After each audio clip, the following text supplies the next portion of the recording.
এক দেশের মেট্রোতে আমাদের সাথে দেখা হয়ে গিয়েছিল অরিজিৎ সিং এর। মানে আমি কি বলবো, প্রথমে যখন আমরা মেট্রোতে যাই, এটা মানে এসি ছিল, পাতাল ট্রেন বলতে পারেন, মেট্রো বলতে পারেন। তো এই দেশের মেট্রোতে যখন আমরা যাচ্ছিলাম, তো আমরা সামনে অরিজিৎ সিংকে পেয়ে যাই। আমার দুইটা ফ্রেন্ড, ওরা প্রায় কনফার্ম ছিল যে দেখো অরিজিৎ সিং, অরিজিৎ সিং। পিছন থেকে সামনে থেকে সবই দেখা যাচ্ছিল, বাট মাথা ঢাকা, মুখ ঢাকা, পুরো ঢাকা, কিচ্ছু বোঝা যাচ্ছিল না, কেউ বুঝতে পারবে না যে এটা অরিজিৎ সিং। তো যখন বের হয়ে যাবে, আমরা চলে আসলাম, 1-2 সেকেন্ড বাকি, যখন ওর উনি যখন নামবে, বডিগার্ডটা আশেপাশ থেকে উঠে ওনাকে প্রোটোকল দিচ্ছিল, তখন বুঝতে পারলাম যে এটা অরিজিৎ সিং, শিওর হইলাম আর কি। এবং ওই সময় অনেকে ওনার সাথে সেলফিও তুলেছিল। যখন সেলফি তুলতেছে তখন শিওর হইলাম যে অরিজিৎ সিং।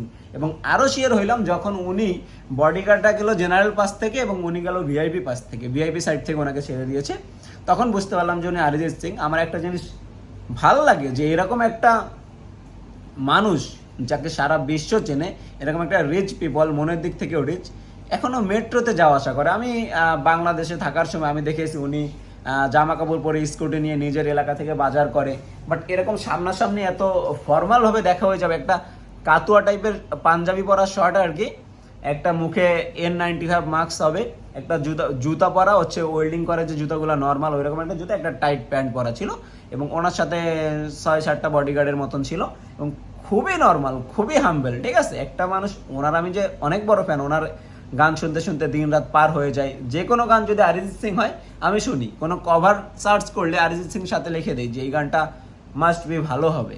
তো ওরকম একটা মানুষকে সামনে থেকে দেখে আমি ছবি দিয়ে দিচ্ছি, বাট আমি সেলফি তুলতে পারিনি, বাট কনফিউজ ছিলাম। এবং যেহেতু ওনার ভাষা ওইভাবে আমি উপলব্ধি আয়ত্ত করতে পারি না, উনি অবশ্যই বাংলা পারে, যেন আমরা যখন আলোচনা করতেছিলাম উনি বুঝতে পারছিল, এই জন্য উনি আরও একটু ওই সাইডে গিয়েছিল। আরও একটা মজার কথা হলো, ওনার বডিগার্ড সবাই চেয়ার মেয়ার এরকম বসেছিল, উনি দাঁড়িয়েছিল, যাতে মানুষ সন্দেহ না করতে পারে।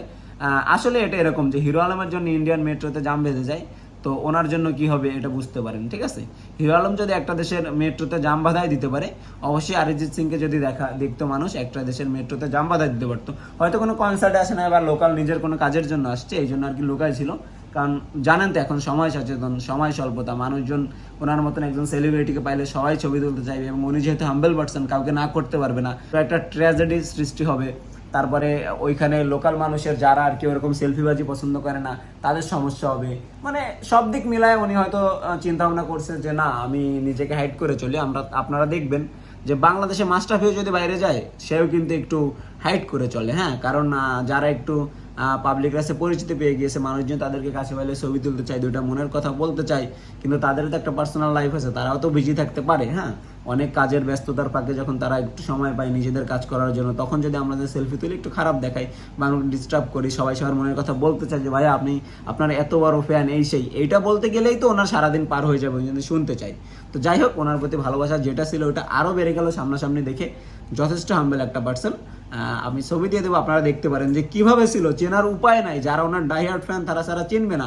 ইভেন আমাদের সামনে যখন একটা আঙ্কেল, কাকার বয়সী লোক ওনার সাথে ছবি তুললো, তখন মোটামুটি কনফার্ম হয়ে গেলাম যে এটা অরিজিৎ সিং।